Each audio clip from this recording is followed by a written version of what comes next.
Evelyn did not waste time once the door was closed. She kept her voice barely above a breath, yet every word was precise, as if she had rehearsed this moment in her mind over and over again. 3 weeks ago, Laura scheduled an appointment with a neurologist I have never met, she said. She told him I had been confused. Forgetful. She said I had been misplacing checks and repeating conversations.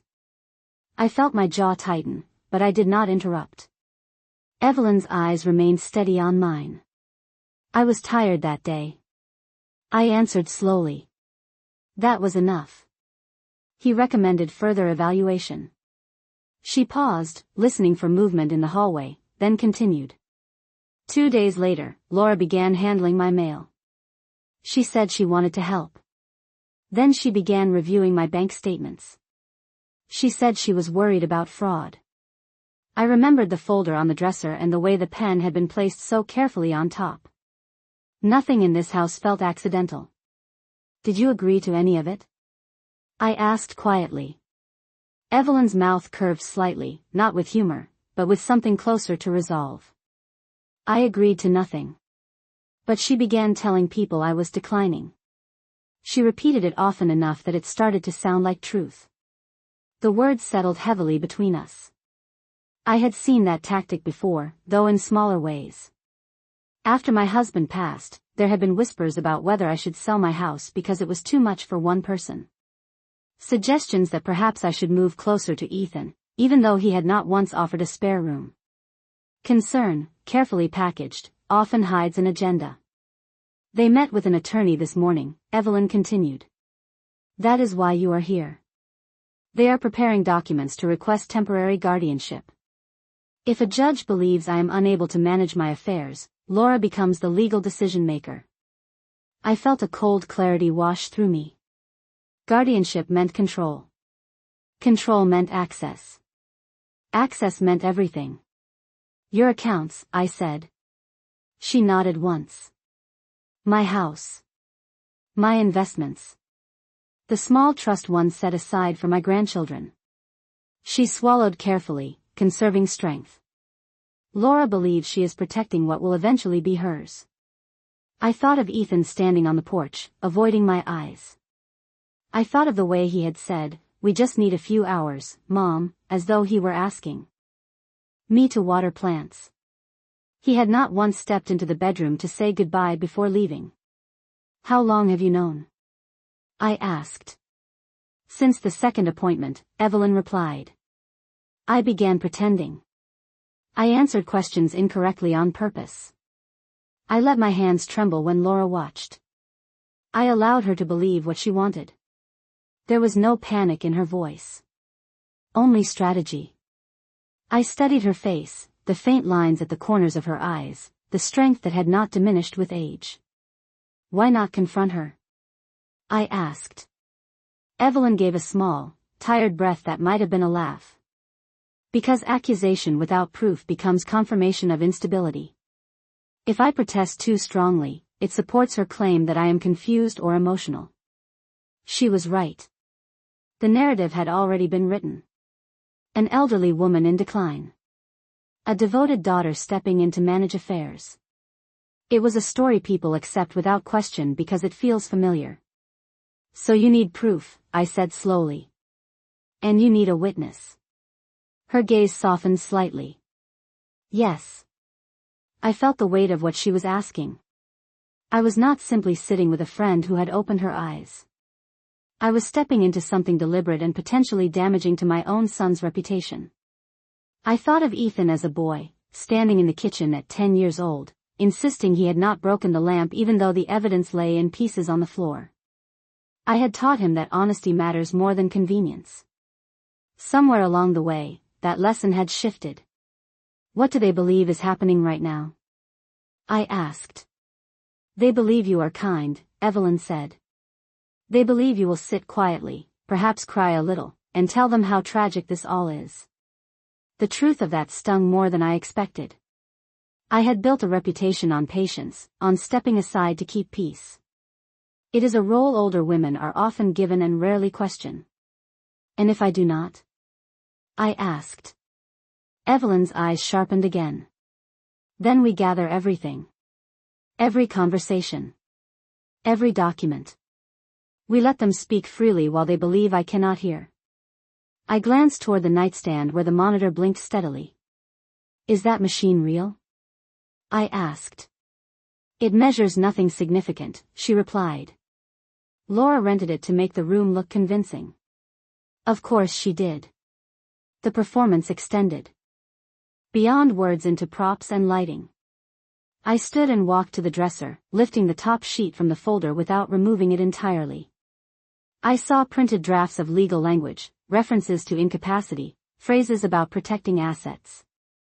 My chest tightened, but my mind remained clear. They will come back expecting the same scene, I said. You unconscious. Me concerned.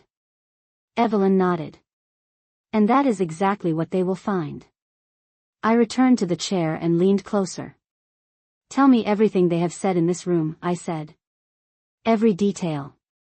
Because if there is one thing I have learned in 68 years, it is that silence can be mistaken for weakness, but it can also be used as a shield while the truth takes shape behind it.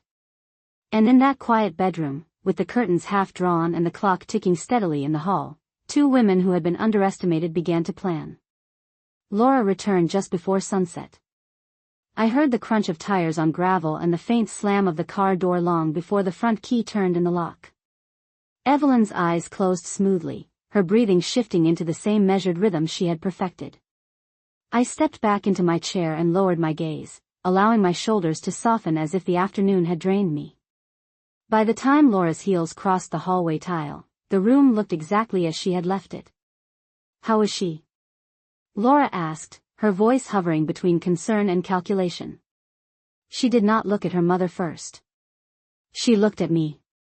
The same, I answered quietly. No change. That was not a lie. The truth had simply expanded. Ethan appeared behind her, holding a thin leather folder tucked beneath his arm. He avoided my eyes again. I wondered if he sensed something had shifted or if he was simply too accustomed to silence to notice. Laura stepped closer to the bed and touched Evelyn's hand lightly. Mom, we are back, she said in a gentle tone that would have convinced anyone who did not know better. Evelyn did not react. Not a flicker. I almost admired the control. The attorney believes it is best to move quickly, Laura continued, glancing briefly toward Ethan. Just temporary authority until we know more. The word temporary hung in the air like a promise no one intended to keep. I folded my hands in my lap and watched. That sounds serious, I said evenly. It is just paperwork, Laura replied. To protect her assets in case something happens. I nodded slowly, as if the explanation settled my concern.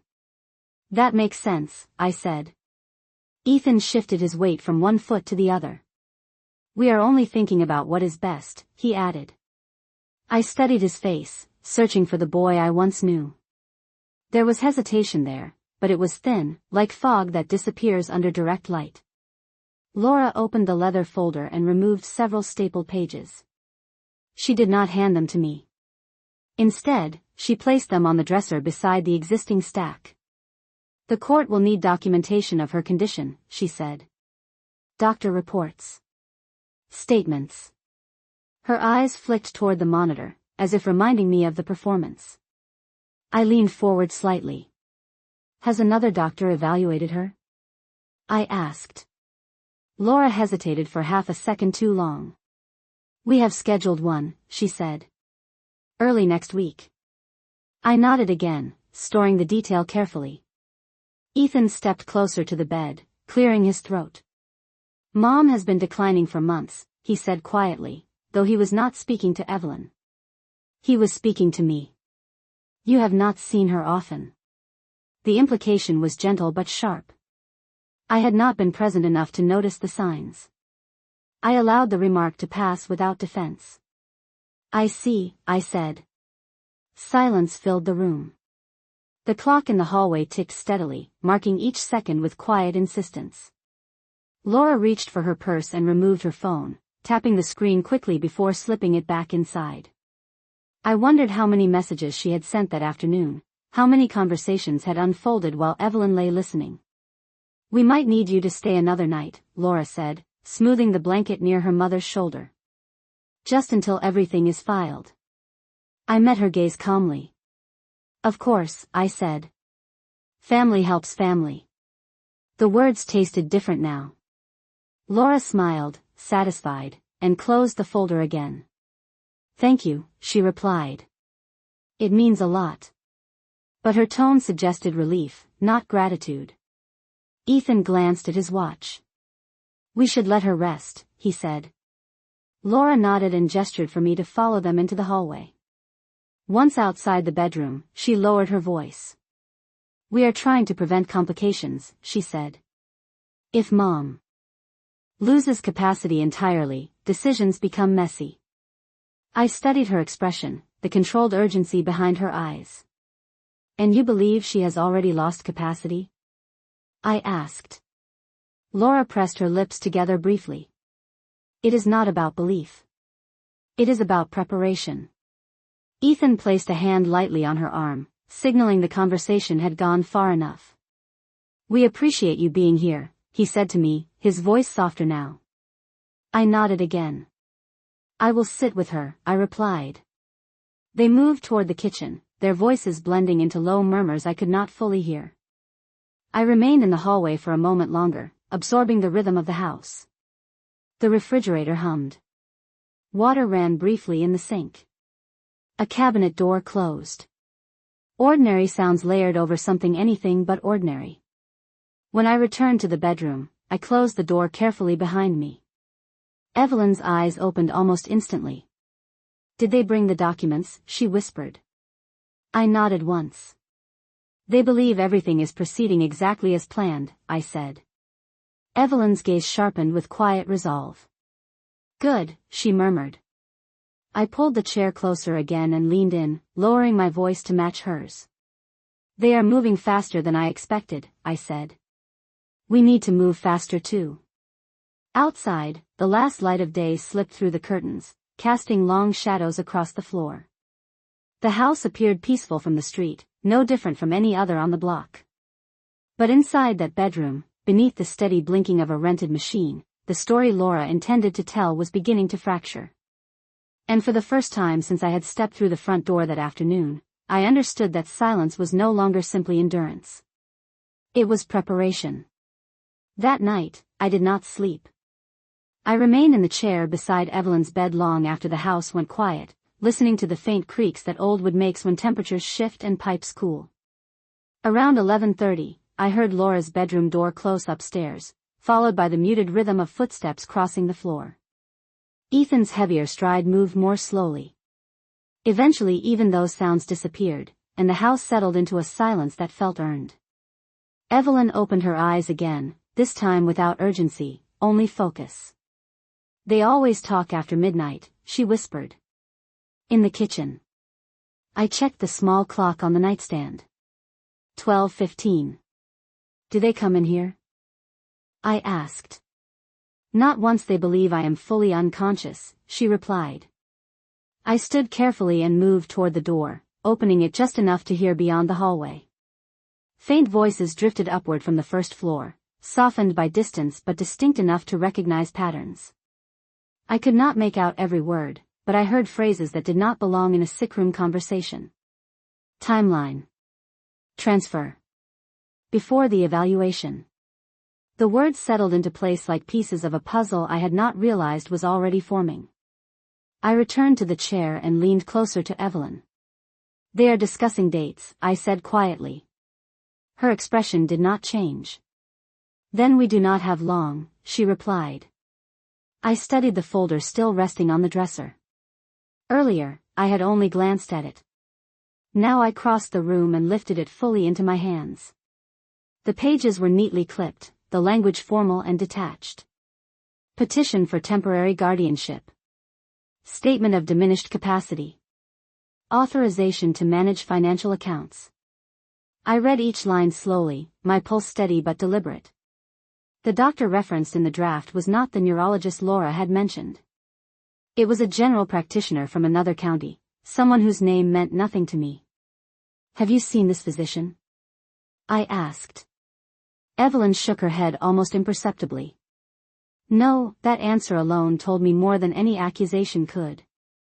They will need your signature on nothing if the court approves guardianship, I said. They will act on your behalf. Evelyn's eyes flicked toward the ceiling as if calculating. And once authority is granted, she murmured, reversing it becomes complicated. I thought of how easily narratives solidify once written in official ink. A woman labeled incapable must fight twice as hard to prove she is not. I placed the folder back exactly where I had found it, aligning the edges so nothing appeared disturbed. We need documentation, I said. Dates. Conversations. Evidence that contradicts their claims. Evelyn nodded faintly. There is a safe in the closet, she whispered. Top shelf. Behind the old quilts. I moved quietly to the small closet and reached up. My fingers brushed cool metal beneath folded fabric. I pulled down a compact lockbox and carried it to the bed. The code? I asked. She recited 4 numbers without hesitation. Inside were copies of her bank statements, property deed, and a signed letter from her longtime financial advisor confirming her accounts were stable as recently as 2 months ago. No irregular withdrawals. No unpaid bills. No confusion. Only order. I suspected something when Laura insisted on driving me to every appointment, Evelyn said. She began speaking for me before I could answer. I recognized the pattern. Concern can easily become control when no one challenges it. We will make copies of these, I said. Tomorrow, I will step out for groceries. A simple errand, believable. There is a print shop 3 blocks from here. Evelyn allowed the smallest trace of satisfaction to cross her face. Good. Downstairs, a chair scraped lightly across tile. The murmur of voices paused, then resumed more softly. I realized that what I felt was not anger. It was clarity. For months, perhaps longer, a quiet campaign had been building beneath polite dinners and holiday smiles. Now it stood exposed in the dim light of a bedside lamp. Margaret, Evelyn said gently. If this becomes public, Ethan may suffer consequences. I absorbed that carefully. Ethan made choices, I replied. I did not. The words surprised me with their steadiness. For years, I had smoothed conflicts before they hardened. I had convinced myself that harmony required my silence. But silence had brought us here. I closed the lockbox and returned it to the closet, replacing the quilts exactly as I found them. When I sat again beside the bed, I lowered my voice further. Tomorrow, when they discuss the evaluation, I will ask questions, I said. Simple ones. Dates. Names. I will appear confused. Concerned. Evelyn's eyes glinted faintly. Let them underestimate you, she whispered. I glanced toward the door once more, ensuring it remained closed. Outside, a car passed along the street, headlights briefly streaking across the curtains. Inside the room, the monitor blinked steadily, its green light reflecting against polished wood. Everything looked unchanged. That was the advantage. In the stillness of that house, while Laura believed her plan was unfolding exactly as designed, 2 women she had already dismissed were quietly rearranging the story. And by the time morning arrived, the performance would continue, but the script would no longer belong solely to her. Morning arrived with the soft clatter of dishes and the smell of coffee drifting down the hallway. I had not moved from the chair except to stretch my legs before dawn, and when the first pale light filtered through the curtains, Evelyn's eyes were already open. She closed them again as soon as she heard footsteps overhead. The house shifted into its daytime rhythm, the kind that suggests normalcy. Cabinets opened. Water ran in the sink. A phone vibrated briefly against a countertop. I stood and smoothed the blanket near Evelyn's shoulder, then opened the bedroom door just as Laura approached carrying a mug. How was the night? She asked, her tone carefully neutral. Quiet, I replied. No changes. She nodded, stepping into the room and setting the mug on the dresser. The evaluation is scheduled for Monday morning, she said. 10:30. We need to have everything prepared. I tilted my head slightly. Which doctor is coming? I asked. The question seemed simple enough. Laura paused for only a fraction of a second. Dr. Reynolds, she answered. He specializes in cognitive decline. I held her gaze. From which hospital? I asked gently. This time the pause was longer. He is independent, she said. Private practice. I nodded as if satisfied, though the word independent echoed in my mind. Ethan appeared behind her, adjusting his watch. We are just trying to stay ahead of things, he said. I allowed a small, tired smile.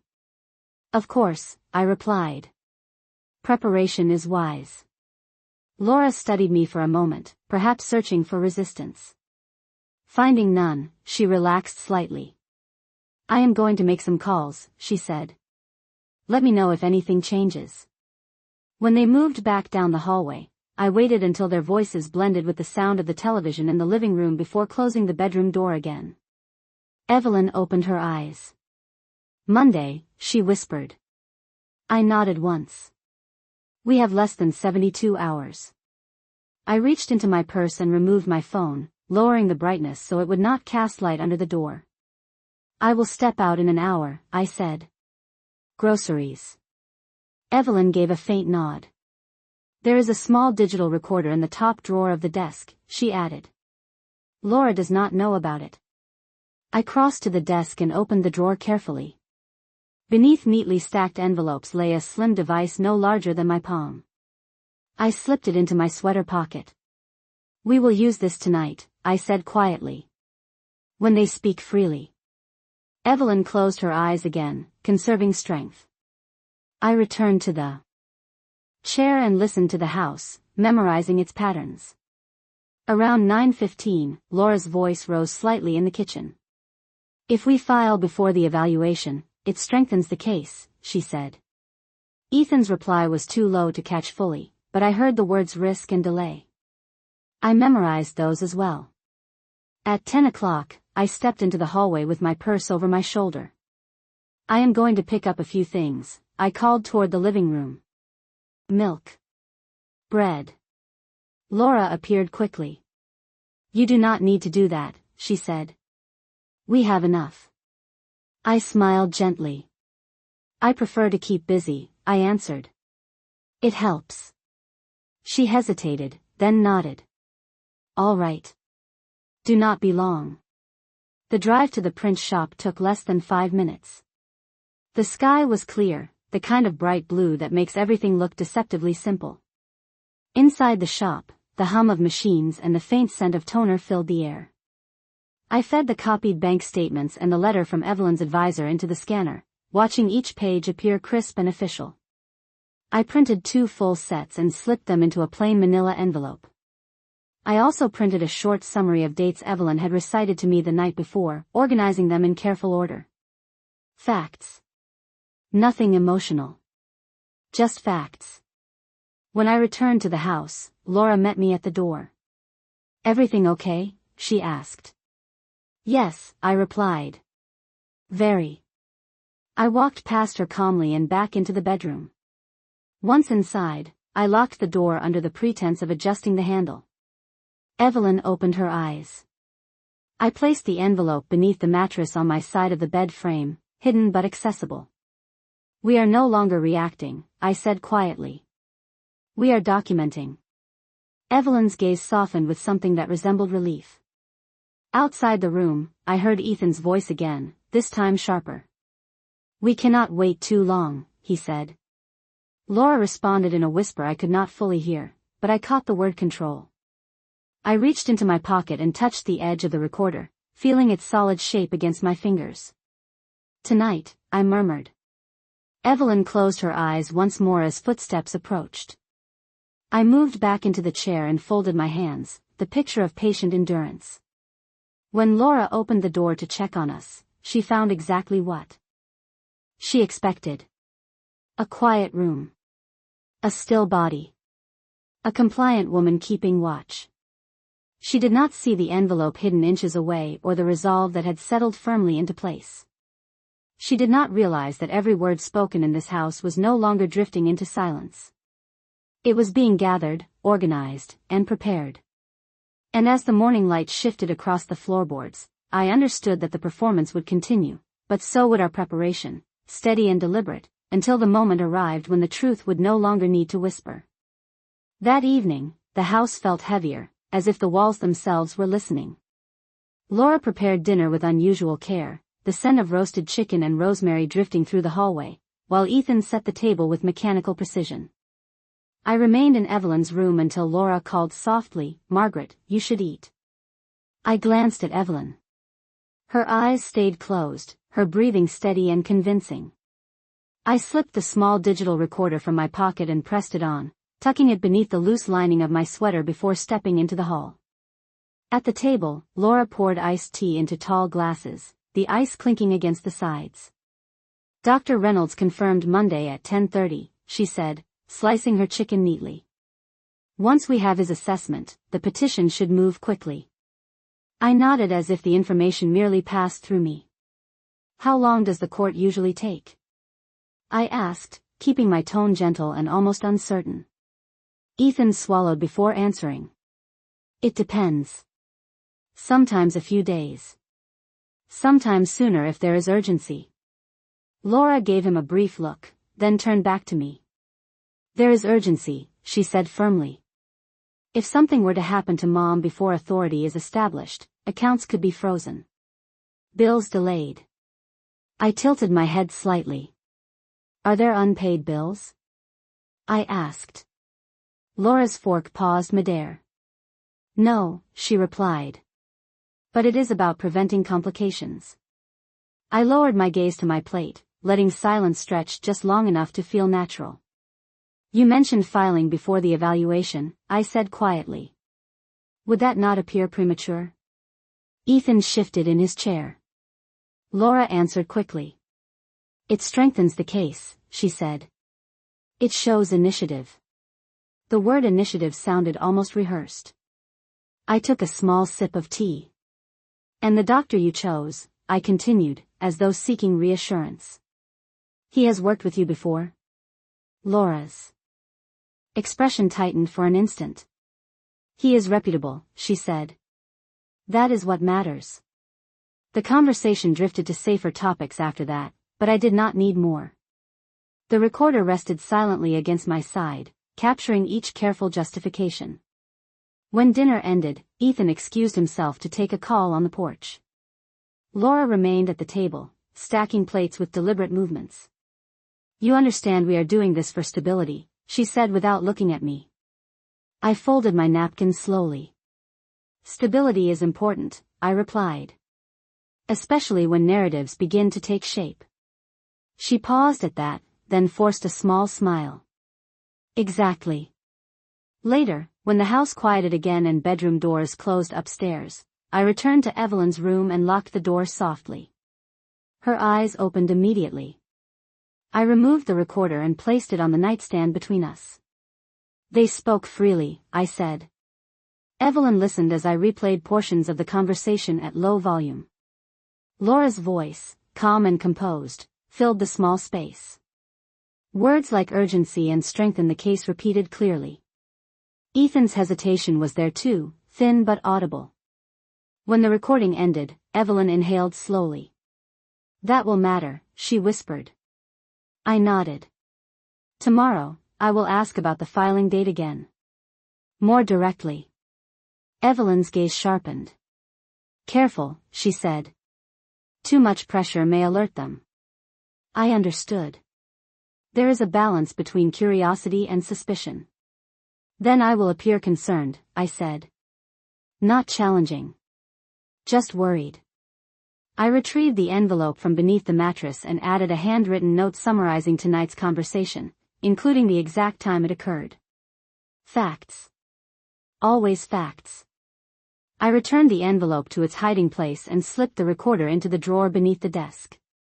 Outside, a light rain began tapping softly against the windows, steady and almost soothing. I sat back in the chair and watched the faint reflection of the monitor's green light flicker against the wall. "Margaret," Evelyn said quietly, "why are you helping me?" The question lingered longer than I expected. I considered it carefully before answering. "Because I have seen what happens when people assume age equals weakness," I said. "And because I refuse to let that assumption stand." She studied me for a moment, then gave the smallest nod. Upstairs, footsteps crossed the floor once more. A door closed. The rain continued, washing the driveway in silver lines under the porch light. I leaned forward. Slightly. "They believe they are ahead," I said. "They believe we are unaware." Evelyn's eyes closed again, her breathing returning to its measured rhythm. "Let them," she murmured. I remained there long after the rain slowed, listening to the house settle once more. Every sound now carried meaning. Every word spoken earlier rested safely within that small recorder. The story Laura intended to present on Monday was beginning to fracture under its own weight. And while she slept believing control was within reach, the evidence of her certainty lay quietly documented, waiting for the moment it would no longer need to hide. By Sunday afternoon, the air inside the house felt thinner, stretched tight by anticipation. Laura moved through the rooms with brisk efficiency, making short phone calls she ended the moment I entered the space. Ethan lingered near windows, glancing out as if waiting for something to arrive sooner than expected. The evaluation was scheduled for the following morning at 10:30, and urgency had shifted from quiet planning to visible tension. I remained steady in my role, bringing tea into Evelyn's room, adjusting curtains, speaking softly about nothing in particular whenever Laura stepped in to observe. But beneath that calm surface, every detail continued to settle into place. Around 3 in the afternoon, I walked into the kitchen just as Laura ended another call. "Everything arranged?" I asked gently, as though concerned only about logistics. She nodded quickly. "The paperwork will be ready," she said. "We just need the physician's confirmation." I rested my hand lightly on the counter. "And if the evaluation does not show impairment?" I asked. It was the first time I had framed the possibility so directly. Laura's expression flickered, then smoothed. "It will," she said. "The symptoms are clear." Ethan cleared his throat from across the room. "Mom has been confused," he added, though he did not meet my eyes. I studied him quietly. "Confusion can look different depending on who is describing it," I said. The room fell silent for a moment longer than comfort allowed. Laura gathered her purse and stepped toward the hallway. "I need to review a few things upstairs," she said, her tone clipped. Ethan remained behind, staring at the edge of the table. "You believe we are wrong," he said quietly once she was out of earshot. I considered my words carefully. "I believe that decisions made too quickly can change lives permanently," I replied. He exhaled slowly, rubbing his temples. "Laura is just trying to protect what belongs to her mother," he said. "Protection and control are not always the same," I answered. He did not respond. That evening, I returned to Evelyn's room with a new awareness. The recorder had captured enough to show intent, but intent alone was not certainty. We needed clarity at the precise moment Laura expected validation. Evelyn opened her eyes when I closed the door. "They are uneasy," I said softly. "Good," she replied. "Uneasy people speak carelessly." I reached beneath the mattress and removed the envelope again, reviewing the copies under the soft lamplight. Bank statements dated within 60 days. A letter affirming financial competence. Notes detailing conversations with times and exact phrases. Facts arranged in order. "Tomorrow," I said, "when the physician arrives, you will remain still until he speaks directly to you." Evelyn's eyes sharpened. "And then?" she asked. "Then you will answer clearly," I said. "Full sentences. Precise dates. Names. You will ask him to confirm in front of everyone whether you appear disoriented." A faint spark lit her expression. "And if Laura interrupts?" she asked. "I will remind her that the doctor must assess without interference," I replied calmly. Downstairs, a cabinet closed sharply. Laura's voice rose, tense and impatient, though I could not distinguish the words. Ethan responded in a lower tone, strained. The performance was beginning to crack. Later that night, as rain returned in a soft steady rhythm against the windows, I placed the recorder once more beneath my sweater and stepped quietly into the hallway. The kitchen light glowed dimly, casting long shadows across the tile. Laura stood near the sink, her back to me, speaking into her phone in a low, urgent whisper. Yes, first thing tomorrow, she said. We need the filing submitted before noon. There was a pause. No, she will not contest it. My pulse remained steady. I did not move closer. I did not need to. The words were clear enough. She ended the call abruptly when she sensed movement and turned to find me standing at the edge of the doorway. I could not sleep, I said gently. Everything is happening so quickly. She studied my face as if searching for doubt. It is necessary, she replied. Trust me. I nodded once.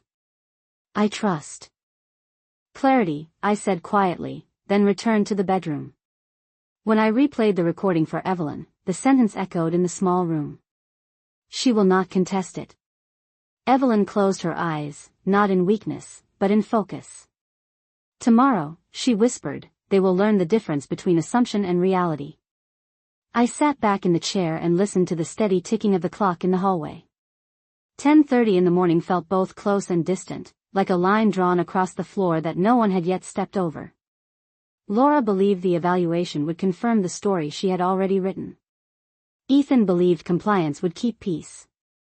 But inside that quiet bedroom, beneath the faint green blink of a rented machine, a different truth waited calmly. And when morning arrived, it would not need to whisper any longer. Monday morning arrived with a pale gray sky and a stillness that felt deliberate, as if the entire street understood that something decisive would unfold inside this house. At 9:45, Laura began moving from room to room, straightening already straight surfaces, adjusting picture frames by fractions of an inch. Ethan checked his watch repeatedly, his movements clipped and mechanical. I remained in Evelyn's room, seated in the same chair I had occupied for days, my posture calm and patient. Evelyn lay perfectly still, her breathing measured and convincing. Beneath the mattress, the envelope of documents rested flat and secure. At 10:28, the doorbell rang. Laura inhaled sharply before smoothing her expression and walking briskly down the hallway. I heard polite greetings, the shuffle of shoes on hardwood, and a male voice introducing himself as Dr. Reynolds. His tone was professional, neutral, neither warm nor cold. Within seconds, footsteps approached the bedroom. Laura entered first, her smile carefully arranged. Behind her stood a man in his late 50s, wearing a navy blazer and carrying a leather briefcase. Ethan hovered near the doorway. Dr. Reynolds, Laura said softly, this is my mother. The doctor stepped closer to the bed, observing quietly for several seconds. Mrs. Harper, he said in a clear voice, my name is Dr. Reynolds. I would like to ask you a few questions. Evelyn did not move. Laura clasped her hands together as if in silent prayer. The doctor leaned slightly forward. Mrs. Harper, can you hear me? He asked again, this time more firmly. I watched Laura from the corner of my eye. She nodded subtly, as if encouraging the silence. The doctor turned to Laura. You mentioned unresponsiveness for several days, he said. Has there been any variation? Laura shook her head. None, she replied. She has not reacted to voice or touch. There it was. A clear statement. Documented in front of a witness. I allowed one heartbeat to pass. Then another. And then Evelyn opened her eyes. Not slowly. Not hesitantly. She opened them fully and fixed her gaze directly on the doctor. The shift in the room was immediate and unmistakable. Laura's hands dropped to her sides. Ethan inhaled sharply. The doctor straightened. Good morning, Evelyn said, her voice steady and precise. I can hear you clearly. Silence expanded outward like a ripple across water. The doctor blinked once, then composed himself. "Mrs. Harper, can you tell me today's date?" he asked. "It is Monday, October 9th, Evelyn replied without pause. "It is 10:33 in the morning." She turned her head slightly toward the window. Cloud cover approximately 70%. The doctor glanced at Laura, then back at Evelyn. "Do you know why I'm here?" he asked carefully. "Yes," Evelyn answered. "My daughter has requested an evaluation of my cognitive capacity in order to petition for temporary guardianship of my estate." Each word landed cleanly. Ethan stepped forward. "Mom, you do not need to strain yourself," he said quickly. Evelyn shifted her gaze to him. "I am not straining," she replied. "I am responding." The doctor opened his briefcase and removed a notepad. "Mrs. Harper, can you list the current balance of your primary checking account?" he asked. Evelyn did not hesitate. $84,322.14 as of September 30th, she said. "I also maintain an investment portfolio valued at approximately $1.2 million, managed by David Langley of Langley Financial Services." Laura's face lost its color gradually, as if someone had dimmed a light from within. The doctor scribbled notes quickly. "Have you experienced confusion, memory loss, or difficulty managing bills?" he asked. "No," Evelyn replied. "However, I have experienced repeated attempts to control my correspondence and appointments without my consent." The words settled heavily in the room. Laura stepped forward. "Mom, you are tired," she said, forcing a small laugh. "You have not been yourself." I rose slowly from my chair. "Doctor," I said evenly, "would it assist your assessment to review recent financial statements and correspondence confirming Mrs. Harper's independent management?" I reached beneath the mattress and withdrew the envelope before Laura could react. The movement was calm, deliberate. I handed the documents to the doctor. He scanned the top pages, his expression tightening slightly as he absorbed the dates and signatures. "These appear current," he said quietly. Laura opened her mouth, then closed it again. Ethan's shoulders sagged, as if something inside him had given way. The doctor looked directly at Evelyn. "Mrs. Harper, in my professional opinion, you are oriented, coherent, and fully capable of managing your affairs," he said. "I see no basis for guardianship at this time." The silence that followed was different from the ones before. It was no longer heavy with secrecy. It was sharp with exposure. Evelyn closed her eyes again, not in retreat, but in composure. I met Laura's gaze steadily. She searched my face for accusation, but found none. Only clarity. The narrative she had prepared had dissolved in less than 5 minutes, undone not by confrontation, but by truth spoken plainly and without haste. As the doctor packed his briefcase and offered a brief nod before stepping into the hallway, I understood that the performance had ended. What remained now was not speculation, but consequence. The front door closed softly behind Dr. Reynolds, and for a long moment no one moved. The house, which had held so much tension for days, felt strangely hollow, as if the air itself had shifted direction. Laura stood near the foot of the bed, her hands trembling just slightly before she clasped them together to hide it. Ethan remained by the doorway, staring at the floor as though something fragile had broken there. Evelyn opened her eyes again, this time without pretense, and slowly pushed herself upright against the pillows. The rented monitor continued its steady blinking, now almost absurd in its irrelevance. "I believe that concludes the evaluation," Evelyn said calmly. Her voice carried neither anger nor triumph. Only certainty. Laura found her voice first. "Mom, this is not what it looks like," she began, her tone tight and defensive. Evelyn held up one hand, a small controlled gesture that stopped her mid-sentence. "It looks exactly like what it is," she replied. The words were measured. Deliberate, impossible to twist. I stepped closer to the bed but did not speak.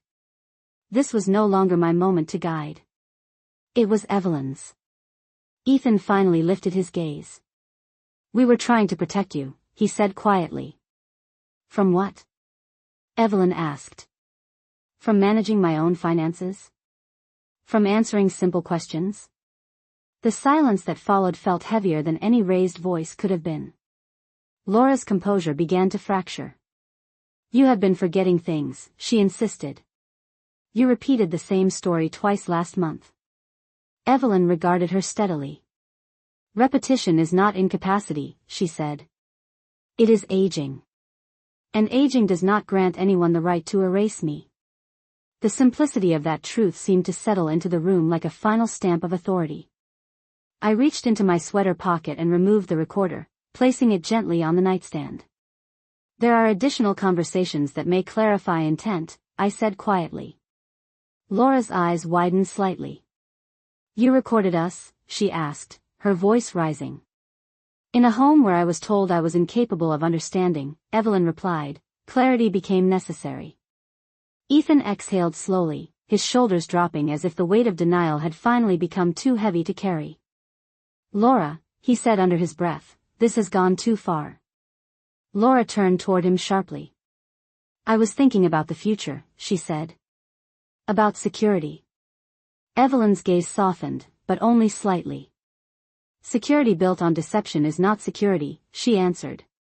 It is control. The words did not echo. They did not need to. They landed firmly enough on their own. I watched Ethan carefully. His expression shifted from defensiveness to something closer to recognition. You said she would not contest it, I said gently, repeating the phrase from the recording without accusation. Laura's eyes flickered toward me, then away. The rain that had fallen the previous night left the morning air cool and damp outside the window. Everything beyond the glass looked ordinary. Inside, nothing would return to what it had been. Evelyn reached for the folder on the dresser and held it in her hands. There will be no petition, she said. No filing. No guardianship. She placed the folder back down with quiet finality. Instead, I will be meeting with my attorney this afternoon. Alone. Laura took a step backward, as if recalculating. You are overreacting, she said, though the conviction in her voice had thinned. Evelyn met her daughter's eyes. No, she said. I am responding. Ethan moved slowly into the room and sat down in the chair I had occupied for days. He looked smaller there, less certain. Mom, he said, his voice unsteady, I did not think it would unfold like this. Evelyn regarded him for a long moment. It unfolded exactly as intention directs, she replied. I felt no urge to add commentary, no desire to intensify what was already clear. The evidence lay in plain sight. The evaluation had spoken.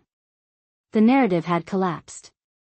Laura straightened her posture, gathering what remained of her composure. You are making a mistake, she said quietly. Evelyn's expression remained calm. No, she answered. I am correcting one.